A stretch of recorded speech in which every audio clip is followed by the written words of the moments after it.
The reason you don't like the way things are pronounced is probably because you're on the autism spectrum. Wow, I can't believe I didn't think of this before. It all makes perfect sense. The way he emphasizes those syllables is perfectly natural, unless you're autistic like I am. Episode 6 of Q and Trey. Here we go, in case you're new here. This is where I answer your questions and comments. It's pretty straightforward. I don't really feel like I need to explain it that much. So let's just jet into it, shall we? Let's get squishy. Jason Take 7984. I have something to bounce at you. I have 40 plus hours of music credits from the 90s. What do you think is the benefit of finishing the degree 30 years later? None. No benefit. So I have a music degree, and the only time that I've ever had to actually present it to someone for any reason at all was to get a job teaching guitar at the Napa School of Music. Now, the knowledge that I learned from achieving that degree is immeasurably valuable. I wouldn't be 1/10 the musician that I am today if I hadn't learned all of the stuff that I did in college. But in the music industry, the piece of paper is worthless. Unless what you're trying to do is teach music professionally, like academically at a college or a school, you don't need it. Not one person anywhere else in the music industry is going to give a hot shit that you have a music degree. This is simultaneously the best and worst thing about the music industry, is that if you can do the job, they'll hire you to do it. It's really cool because there's so many self-taught musicians who are amazing and they can go really far. Maybe they couldn't afford to go to school for it, but there's no gatekeeping at all, which is why the music industry is full of fucking scumbags. Like, how many people went and got science degrees and are scumbag clinical researchers or whatever? So to answer your question, don't worry about getting the piece of paper, but more education will definitely always be worth it. King J-Rex, I've heard it said that if you want to be a professional creator, you have to do more creating than consuming. But personally, I don't know if I'll ever create more music than I consume. I love listening to music for entertainment, of course, but also to learn things I didn't know were possible. What are your thoughts on the meta? I'll say 100% for sure, unequivocally, do not try chasing any kind of a 1-to-1 ratio or anything like that, because how much effort does it take to listen to a song versus making one? As someone who is just constantly creating things, mostly YouTube videos, also a pretty good bit of music, I definitely do not listen to enough music that I just like just for enjoyment or for learning. For me, doing the reaction videos that I've been doing lately is really great because I get to really deeply listen to some new music for a good reason. Then I'm sort of combining work and pleasure, right? But I also can't listen to music while I work. I can watch TV in the background while I edit sometimes, but for the most part, I only listen to music when I'm driving, cleaning the house, or going out for a walk. For example, tonight, just before I shot this, I went out for a nice little walk, maybe 30 minutes, and I listened to Ludacris' Word of Mouth album. I don't know why, but I was in a rap mood. It's a really old album, and it still slaps. Your brain is like a sponge, and it'll absorb stuff even if you're not consciously trying to absorb it. So just consume and consume and consume, and create as much as you possibly can. There is absolutely no limit or downside to either. Frank Creepy. 2 hands in an engine block and this great melody floats out of the air and lands right in my noggin. That has got to be the most annoying thing that happens to me songwriting-wise. Got any tips on remembering stuff when you can't reach your phone apart from straight out singing it until it sticks? So this is kind of like the shower thoughts phenomenon, right? You're in the shower, the only place in the world where you're for sure alone. The burden of productivity is taken off of you, because what are you going to do while you're in there, right? And your brain just relaxes, it unclenches, and suddenly you make some connections. You come up with some music thing that's amazing. There's a great story of Danny Elfman coming up with the Batman theme while he was on a plane, and he almost didn't get it. He hummed the melody into his little digital recorder thingy, and people thought he was weird, but he was like, this is when it's coming to me, and he just had to get it out. I'll tell you this much. I'm glad my phone is waterproof. I will straight up get the fuck out of the shower and hum into the phone with wet hands and everything. But the best way to be able to grab this stuff and hold on to it is to have some kind of a system for visualizing and understanding music. For example, if you know what every interval sounds like and you can imagine what it would look like either written out or played on your instrument melodically, and then have a pretty good understanding of rhythm, then it will become a lot easier for you to remember, because you'll know it on two different levels, right? You'll have it sort of intuitively, but then also you have a sort of absolute structure of it. And that only comes with doing it a lot and doing maybe some ear training in a formal sense. And then also getting good at like actuating things that are in your head, musical ideas that you hear to come out your instrument. The best way that I've found to do that is to improvise on your instrument while you sing what you're playing, which at first is really hard. But honestly, dude, like, do whatever it takes to get that melody down, because you don't want to lose it. The engine block's not going anywhere. Wipe your hands off and get it. Speaking of intervals, the giveaway for next week's prize is going to be my course, Relationships 2 Intervals. No relation to the band. It's all about how to play every single interval on the guitar. I think this is actually even more important than scales. An interval is just the distance between any two notes, and they all have names. And if you can play all of them on the guitar without having to stop and think, you will become unstoppable of an improviser. And because you triggered the secret word, like we're on Pee-wee's Playhouse,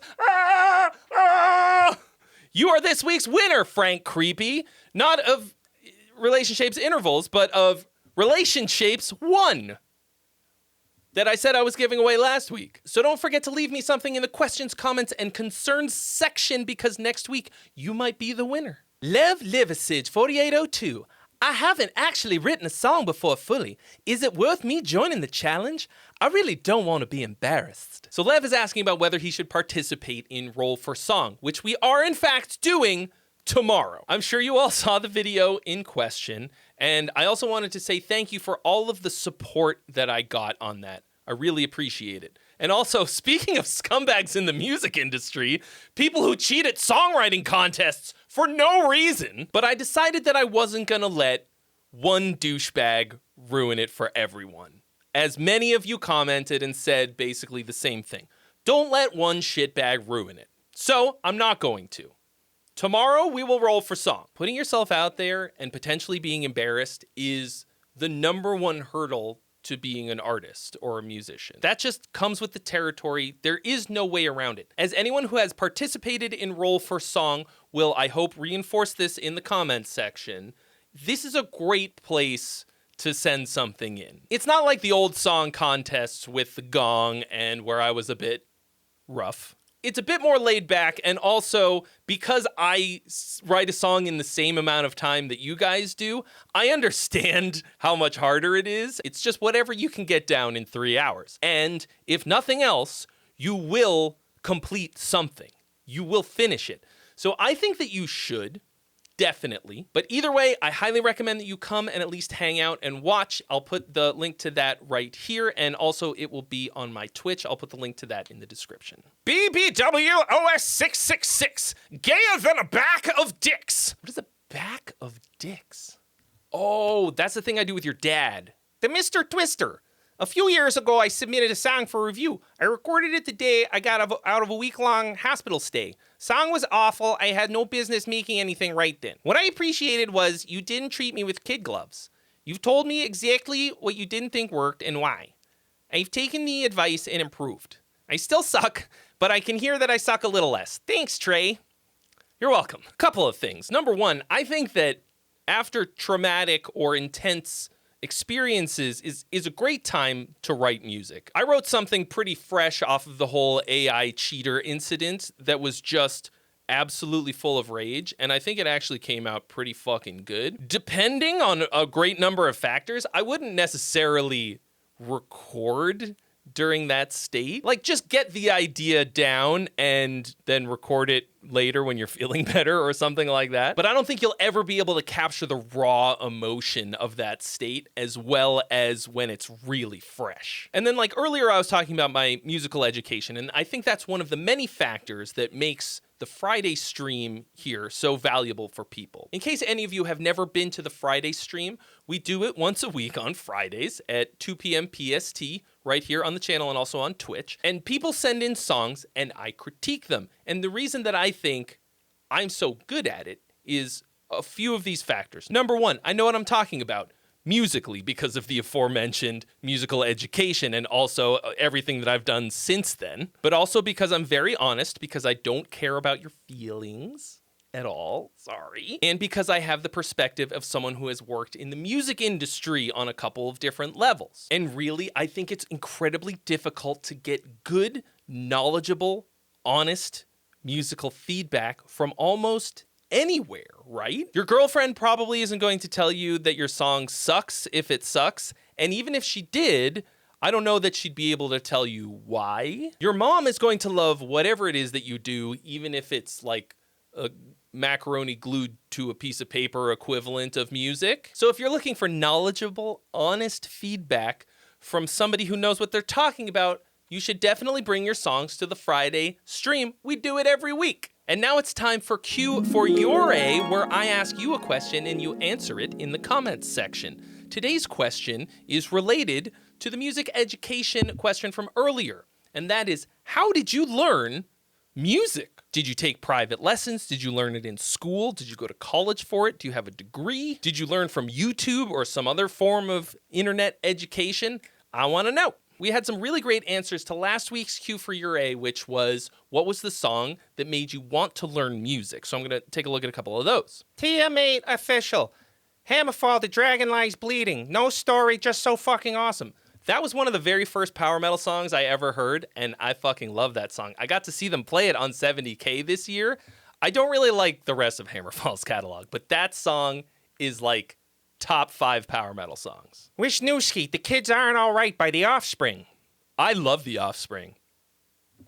Full stop. Andrew Jackson Music. It was either Another Brick in the Wall Part 2 or Stairway to Heaven that made me want to learn the guitar. The solos in both the songs were so good. Okay, so it was guitar solos that made you want to do it. Sarah Waldroop. Bulletproof Heart by My Chemical Romance is the song that inspired me to pick up the electric guitar. For real this time and no quitting. Hell yeah. The 277. For me, it was Battery from Metallica. Battery might be my favorite Metallica song. I don't know. It's up there. I actually covered it a while back with Samus and Leo from Frog Leap. I'll put it right here so you can watch that later. It turned out pretty good. Gain Over MG. I probably started like a lot of guitarists. I heard Enter Sandman, and that was it. Metallica sparked many a music career. Jason Tague, The Imperial March from Star Wars. Tucker Dawson. AC/DC TNT. Jose Laborde. Black Sabbath's Paranoid album. Pablo Shred. Ace of Spades. Ozone, Disturbed Liberate. Metal Dad 87, Welcome to the Jungle. Jeffrey Gout, Take Me to the Top by Motley Crue. Mississippi Martian, something off Nirvana's In Utero album. Rango Ku King says, Are You Dead Yet by Children of Bodom. Jonathan Berry, here's an unusual one. Song of Healing from Majora's Mask.